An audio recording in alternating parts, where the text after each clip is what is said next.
Se for fazer investimentos mais arrojados, fazer com cuidado, sabendo que o ano de 2022, em termos de volatilidade, vai ser crítico. ES Brasil Entrevista. A economia, a política, o cotidiano e a vida capixaba estão aqui. Olá, eu sou Amanda Amaral e esse é mais um ES Brasil Entrevista. 2021 está terminando e as perspectivas do mercado financeiro para 2022 não são boas. O brasileiro deve enfrentar um início de ano turbulento, com alta nos juros e inflação na casa dos 10%. Ainda a expectativa pelas eleições majoritárias, o que deixa o cenário econômico receoso. Diante de tantas incertezas, é melhor ter cautela e avaliar os gastos com critério. As dicas para economizar e se sair bem no ano que vem é o que vamos começar com o sócio fundador da Pedra Azul Investimentos, Lélio Monteiro. ES Brasil Entrevista. As pesquisas hoje se estendem entre lojas físicas e os sites. Como o consumidor pode fazer uma boa pesquisa? Quais são as dicas? Olha, existem alguns aplicativos, alguns sites que ajudam nesse mecanismo de busca, tá? Hoje, tanto os sites quanto até as lojas físicas, talvez uma velocidade menor, mas principalmente os sites, eles têm algoritmos de precificação, né? De produtos, tá? Então, se você for notar, existe muita mudança de preço, né, ao longo do tempo. Às vezes, no início do dia, no final do dia, você tem preços diferentes numa mesma loja, no mesmo vendedor. E aí, quando você tem, por exemplo, a situação do marketplace ali se torna uma grande zona de comércio, de venda e de produtos e, enfim, você tem, às vezes, produtos sendo vendidos por vendedores diferentes. E aí tem essas oscilações. Então, o conselho que a gente dá é acompanhar o preço do produto, planejar essa compra. Você dificilmente vai saber se o produto está barato olhando numa primeira pesquisa. Você tem as ferramentas de busca, como o Google, todo mundo usa, né?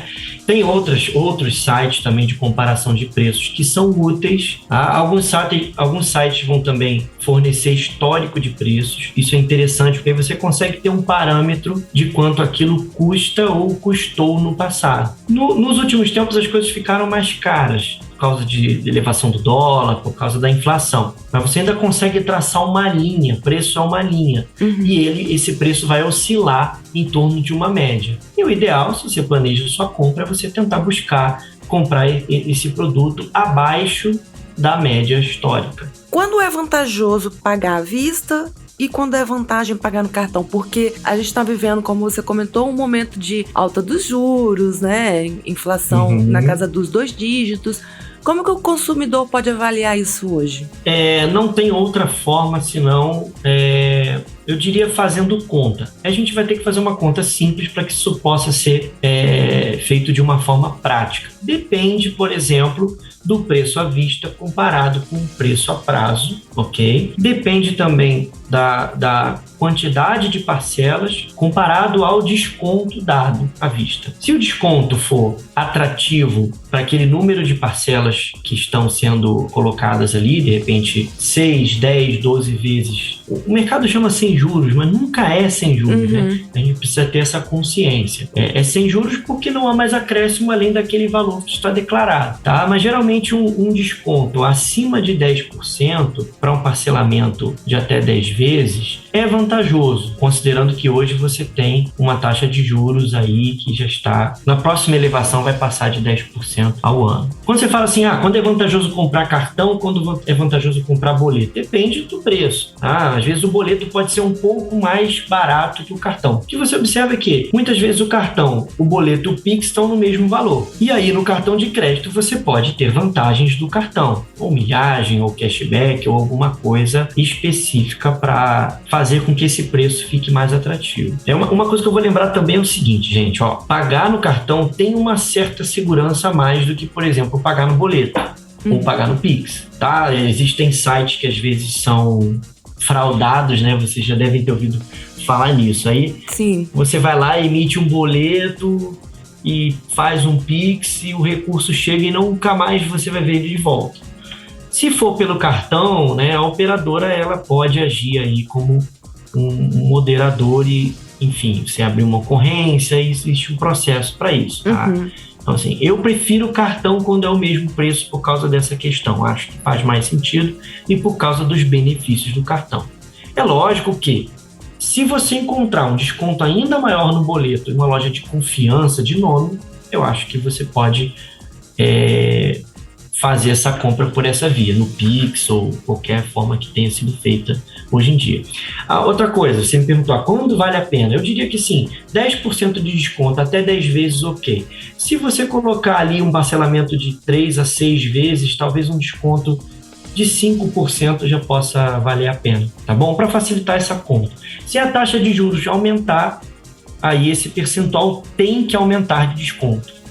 Ok? Entendi. Tá? Ele tem que aumentar, tem que ser maior. Tá? Nesse momento, acho que 10% e 5%, em até 10 vezes ou até 6 vezes tá valendo. Muita gente se enrola, né? Utilizando o cartão de crédito. Não se atenta às formas de pagamento, enfim. E os juros do cartão acaba criando famílias com muitas dívidas, né? Como brasileiro, o que o brasileiro deve se atentar para lidar com o cartão de crédito de uma forma mais saudável, né? Sim, o que o brasileiro, na verdade, precisa entender é o seguinte: não tem que utilizar o crédito rotativo do cartão, tá? Eu entendo que vai ter pessoas que vão ouvir e vão dizer assim, poxa, mas não tem jeito. É que é melhor, se for possível, não comprar do que comprar e não pagar o cartão. Porque o efeito do juro composto, das taxas até certo ponto abusiva do cartão de crédito no Brasil, ele é devastador sobre as finanças pessoais. Não é, por exemplo, a realidade, só para a gente pensar um pouquinho de uma forma mais aberta, não é a realidade, por exemplo, nos países desenvolvidos, tá? Cartão de crédito não é caro em todos os países do mundo. Na Europa, nos Estados Unidos, por exemplo, é barato, em taxa de juros ao ano. Tem gente que casa, pega o cartão de crédito e compra os eletrodomésticos todos no cartão e deixa aquilo e vai pagando quando puder, porque o juro é baixo, dá para fazer isso. É uma forma de crédito muito mais barata. Só que aqui, por diversas razões, tem, digamos assim, motivações legais, né, do judiciário, na lei, na estrutura de bancos, enfim, no próprio costume do brasileiro, no histórico de inflação, o consumidor brasileiro aceita um juro que é indecente no cartão de crédito. Assim, não consegui pagar a fatura do cartão e paguei metade, mas deixei metade que eu vou pagar no mês que vem. Ok, pode funcionar, tá bom? Agora, pagar o mínimo e ficar rolando o mínimo, eu trabalhei também muitos anos em banco, vi essa ciranda financeira negativa rodar muitas vezes. Depois não consegue mais, tá? O juro vai destruir as finanças, porque ele vai ser uma despesa muito importante no orçamento se deixar isso daí evoluir através do rotativo do cartão. E cheque especial é a mesma coisa. Então a dica que eu dou aí é planejamento. Às vezes é assim, não posso comprar no mês, vou comprar daqui a 6 meses, vou me planejar, vou juntar um pouquinho mais. Não vou fazer dívida no cartão que não está dentro do meu planejamento, da minha renda e eventualmente dos meus investimentos, não sei, para cumprir com esses compromissos montados.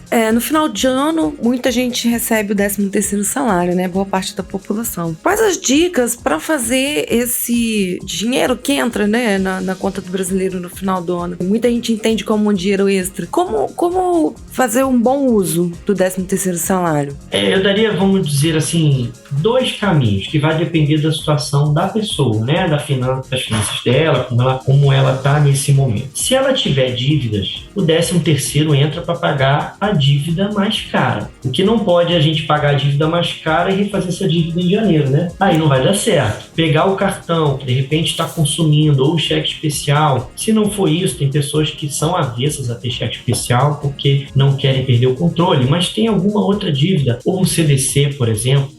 Essas dívidas mais caras são as primeiras a serem quitadas. Lembrando ainda que dívida de crédito rotativo, seja cheque especial ou cartão, são dívidas complicadas porque, além de caras, elas são de curto prazo. Elas estão vencendo todo dia. Então essas daí, se você puder pagar agora, pelo menos uma parte ou integral com 13º, melhor coisa que você pode fazer se o momento é esse, de dívidas. E se a pessoa ela não tem dívidas e deseja ter um conforto financeiro maior aí ao longo do ano que vem, é pegar o 13º e poupar, né? Colocar em algum investimento que renda um juro ok, um juro bacana. As pessoas também aplicam muito em poupança, a cultura do brasileiro, poupança a gente poupa, né? Existem outros investimentos aí, às vezes muito baratos em termos de custo e seguros, de repente aplicar em títulos públicos, seja na forma de fundo ou tesouro direto, dar aquele dinheirinho lá para uma eventualidade, para lá na frente não precisar fazer dívida. Aí é campeão. Sobre investimentos, quais seriam as melhores opções para esse início de 2022? Ano que vem é um ano complicado, bem complicado. A gente vai ter ano de eleições presidenciais. Historicamente, é um ano de muita volatilidade. Lá para agosto, setembro, a gente vai ver que o que mais vai influenciar provavelmente o mercado financeiro vão ser as pesquisas. Sai uma pesquisa que eleva um candidato, eleva outro candidato, o mercado geralmente escolhe um candidato preferido, né? Isso é fato, que o mercado vai fazer isso. E aí o mercado vira uma gangorra, né? Sobe e desce e eventualmente podendo ter um final melhor ou pior dependendo do resultado das eleições. Isso, gente, eu tô falando aqui de forma mais apolítica que dá para ser, ok? Sem tomar um partido. Só tô dizendo que o mercado vai fazer isso, vai ter mais volatilidade. Então, assim, é um ano mais complicado para investir em investimentos mais arriscados. Se você for fazer um investimento mais arriscado, comprar ações, por exemplo, ou coisas do tipo, você procurar ativos de empresas mais seguras, mais rentáveis, mais estáveis, mais resilientes a crises, tá? A gente viu aí na pandemia como algumas empresas são muito resilientes a crises, estão até melhores do que antes da pandemia por conta dos seus efeitos. E é lógico que, como esse próximo ano a taxa de juros, a gente comentou aqui, tem aumentado, se torna muito vantajoso, em vez de você estar devendo, você estar poupando. Então, até investimentos mais conservadores, fundos DI, fundos que aplicam títulos públicos, CDBs, LCAs, LCIs, todo esse tipo de investimento, eles se tornam mais vantajosos porque eles estão intimamente ligados a taxa Selic e o quanto essa taxa representa, ok? Como a taxa vem subindo, a gente não sabe até onde vai parar, o mercado fala em parar em 11%, em 12%, é uma taxa alta anual, tá? E provavelmente vai ficar acima da inflação. A inflação, olhando para trás, está 10 e pouco, né? A gente falou aqui, inflação de 2 dígitos. No ano que vem, a gente vê a inflação talvez um pouco mais controlada do que isso. Então, em tese, os juros básicos do país vão ficar acima da inflação nos próximos 12 meses. Aí facilita, né? Quem quer pegar o 13º, guardar um pouquinho num fundo mais conservador, procurando as menores taxas e tendo cuidado, se for fazer investimentos mais arrojados, fazer com cuidado, sabendo que o ano de 2022, em termos de volatilidade, vai ser crítico, tendendo a uma melhora em 2023, é o que geralmente acontece. Lélio, muito obrigada, viu, pela sua participação. E eu que agradeço, sempre à disposição de vocês aí, quando quiser chamar, tá bem? ES Brasil Entrevista vai ficando por aqui. Muito obrigada, Lélio, pelo bate-papo. Lembrando que esse e outros conteúdos você pode acessar em qualquer plataforma de streaming, pelo YouTube e, é claro, pelo nosso portal esbrasil.com.br. Muito obrigada e até a próxima. ES Brasil Entrevista. Quer mais informação qualificada sobre a vida capixaba? Acesse esbrasil.com.br. O Espírito Santo em Revista.